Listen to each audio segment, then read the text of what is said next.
గజేంద్ర మోక్షం సిరికింజప్పడి పద్యము.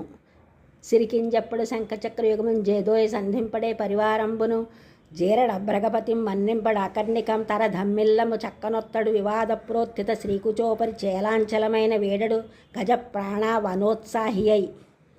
ఈ పద్యం పోతన గారు రచించిన శ్రీమద్ భాగవతంలోని గజేంద్ర మోక్షం ఘట్టంలోనిది. చాలా అద్భుతమైన పద్యం.